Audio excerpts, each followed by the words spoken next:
kitchen, where today we're going to be making a pork Wellington. First of all, what you will need will be, we've got OSB tenderloin.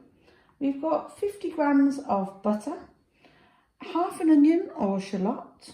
We've got 150 grams of mushrooms, 100 grams of spinach, but today we're going to be using beetroot tops because I need to thin out the beetroots.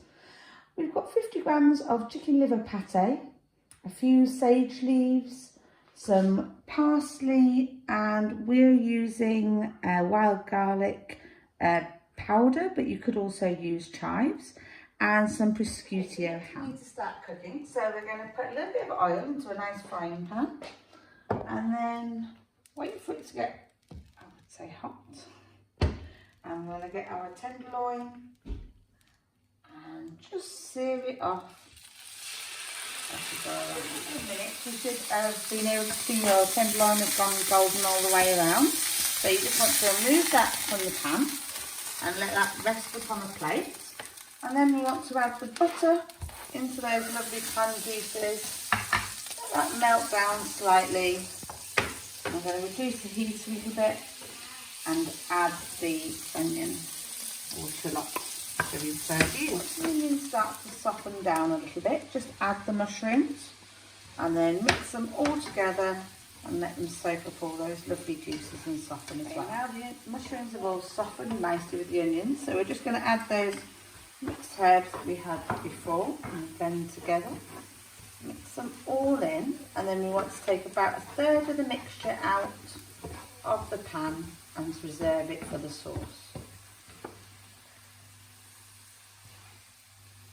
Okay, so now we want to add the spinach, or in this case the beetroot tops, and we're just going to mix them down and wilt them slightly until they're all softened. Okay, so now the spinach or beetroot tops have started to soften nicely, so I'm just going to take that off the heat and let it cool slightly while we get on with it. Next we want to start the construction of the Wellington. So I've just popped some cling film out on the chopping board to help us roll it up later.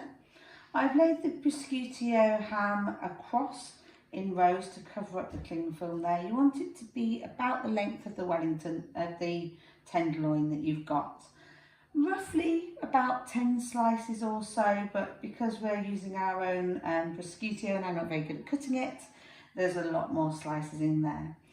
And the first step we need to do is to get your chicken liver pate and spread that across the prosciutto. So now I've got the pate all spread across the prosciutto ham, I'm just going to try and scatter some of this stuffing mix that we've made with the onions and spinach and mushrooms lightly over the top of the pate. Wanting to use about 2/3 of what's left in the pan. And then we just want to add the tenderloin into the middle of there. And top a little bit more of the stuffing mix over the top there as well. Looking lovely. Okay. Now we want to use this cling film and try and roll up this prosciutto ham up and over the top of your tenderloin. Now this is probably the most trickiest bit of making your Wellington, but don't let that put you off. I'm going to roll it over that way and keep going over. Once you've got it wrapped, split up your ends a little bit to hold it all together, and then you want to pop it like that in the fridge for half an hour at least, or up to 24 hours, until you're ready to do the next step with the pastry. If you liked this cook along video, please subscribe to our channel where you can find many recipes and cook along videos with OSB pork. Or for more inspiration, why not consider purchasing a copy of our OSB pork dedicated cookbook, Porkalicious, which can be found in our website shop. Puff pastry so that you can assemble your Wellington together. So I'm just using some bought pre-rolled puff pastry to make my life a little easier. You'll take your Wellington and just measure it on there, and you want to be just a few centimetres either side of your Wellington. and you want to slice along the pastry. Okay, so now we're actually going to get a little bit of the beaten egg that we've got, and brush down the sides, each side of the tenderloin. I'm going to do these end bits as well. I'll be ready to cut down a little bit because there's a little bit too much on there. But next, I'll fit the lid side of the Wellington on. I'm just going to lift up that pastry, lay it over the top, and try and gently stretch it down so that it reaches nicely either side of the tenderloin. There we are. And just to fix it nicely together, you're going to use a fork or a spoon, whatever you like to use, and I'm just going to go all the way around the edges just to lock them together with that egg wash. Just give it a quick little brush with your egg wash that you've got prepared, and then it's going to be ready to sit in the fridge until you're wanting to pop it into the oven and cook it ready for your meal.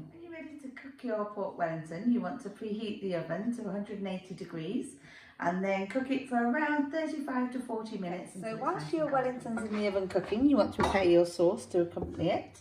So I've just put those reserved mushrooms, onions and herbs into the pan there, and I'm going to add a teaspoon of English mustard powder. If you want a slightly softer flavour, you can always put some Dijon mustard in there as well. And then next, you want to add to that pan some double cream, about a 300ml carton to go into there. Mix it all nicely together and let it heat up. It thickens a little too much for you. You can always thin it down with a splash of like nice cider or some white wine, or even just a little bit of water as well will work just the same. Okay, so the Wellington's been in the oven now on 180 for about 40 minutes. So I think it looks nice and golden, so I'm going to take it out, let it rest for about 10 minutes now, whilst we get all the vegetables. So the moment of truth, is it cooked nicely inside?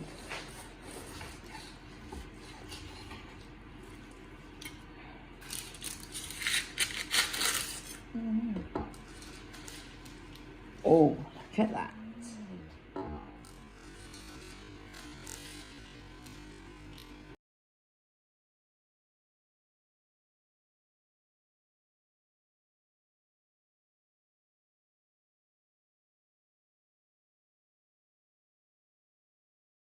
Okay, so this is our pork Wellington all ready for me to enjoy. So after cooking it all, I'm off to go and enjoy it with a cheeky glass of wine. I hope you enjoy it.